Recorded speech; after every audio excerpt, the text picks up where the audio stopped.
So you want to know the cheapest way to finish a collection. Well, in the previous video, we talked about how to start your collection, how to get your first few cards, how to set up a binder, and the best way to keep track of your collection. At this point, you've probably already opened up tons of product and probably filled out a binder. See, whenever you start your collection, it's very satisfying because it's really easy to fill in all the pages. But once you get deep into the collection, there's gonna be less spots to fill. And the problem is that if your primary way of getting cards is just by buying packs, it's gonna become really difficult for you to open the stuff that you need, because after a while, you're just gonna open the same thing again and again and again. It could be a little frustrating to get the same card over and over again. And I know a lot of you guys really don't like buying cards online, and I also don't like ordering cards online. But luckily, there are other ways to acquire cards. So in this video, I'm gonna focus on 3 alternative ways that you can collect cards and save yourself a lot of money. So this video is not exclusive to just people who are finishing master sets, although I will focus on master sets a lot as we're going through the video, but you can apply these same rules to really just about any collection. I personally like to collect full art trainers, so I use the same techniques that I use for the master set whenever I'm collecting my full art trainers. So the first way to get more cards, and really the way that we're gonna focus mostly on this video, is going to a convention. So throughout the year, there's multiple conventions. And the one thing that I really like about going to conventions is it kind of feels like I'm hunting for cards, going from vendor to vendor and asking like, hey, do you guys have these cards? And then looking through binders and asking and making deals. I think that kind of thing really invigorates that thrill of Pokemon, because really a lot of us, I feel, like to open up packs because we like to feel like we're the ones that got it and we're the ones that opened it, and it kind of has like this little bit of excitement to it. And I feel like at a convention, you can really replicate some of these feelings. All right, so we're at Ultimate Cards and Gaming, and this is a card convention that's mixed in with gaming. It's interesting, it's inside of like a gym kind of thing. This type of event's really good for collecting cards because you have access to a variety of different vendors and they all have different cards. So we brought the player's guide, so we're gonna go around to some vendors and see how many cards we can collect from the missing cards. Let's go look around and see what we find.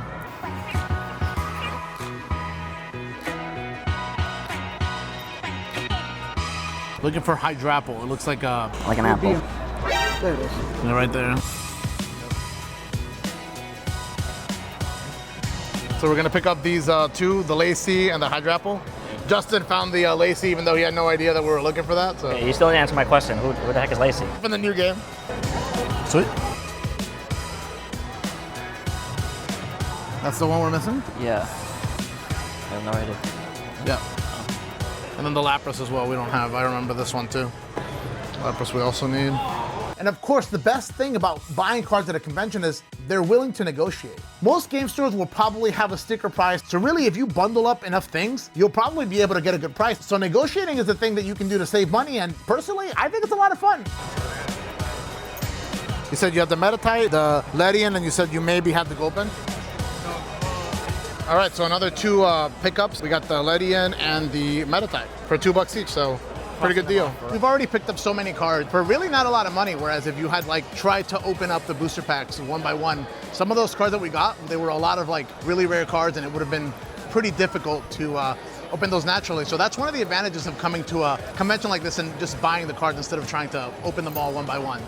So moving on to our second way of collecting, visiting a local game store. I know it seems really obvious, but I live in South Florida and I have tons of stores that I can visit where I can buy singles. And the great thing about going to local game stores is that there's always a huge variety of singles, and you can usually pick out the ones that you need. This of course eliminates having to open up packs over and over again to try to get that one card that you're missing. And really you can go around town and visit multiple local game stores, so you can go to one store and see what they have there. If they don't have the cards you need, you can go to another game store and collect more. So really, it's almost like a little adventure in its own way. We wanted the Kofu. And then I wanted the Meta-chan over there, this one right here. There's a couple. Thank you. So we picked up Kofu and Meta-chan here. Could we get the Briar? That one, yeah. All right, so here we picked up the Briar here at the store. And the great thing about buying cards at a local game store is that really you're just buying the one card. And the reality is that most Pokemon cards are actually not that expensive. Most EXs really go for around $1, and unless it's like a Squirtle or a Bulbasaur art rare, most art rares really go for like $5 to $10, which is like the price of 1 or 2 booster packs. So really, you're getting great value by buying the card, because otherwise you might have to buy 6, 7 booster packs, which is like $35, and then you might get an art rare that you already have. Buying cards at a local game store brings us to our third way of collecting, trading.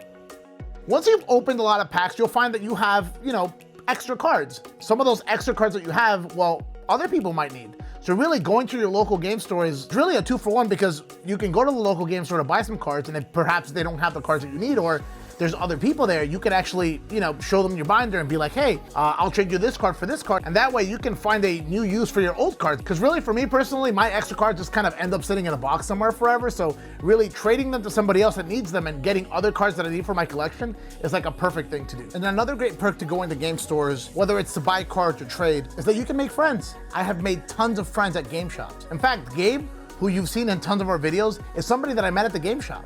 And that's it. Those are 3 great ways that you can use to finish your collection besides opening packs. Now granted, if you love opening packs, open packs. But if your main goal is to finish a collection, just know that there are different ways to do it than just opening packs. But what's your favorite way to collect cards? Let me know your thoughts in the comment section down below. I hope this video was entertaining and at least a little bit informative on collecting in general. We're gonna be creating tons and tons of more Pokemon content, so be sure to like, comment, and subscribe so you don't miss it. And we'll see you guys in the next one. If you didn't see part 1 of the collection video, be sure to click right here to check it out.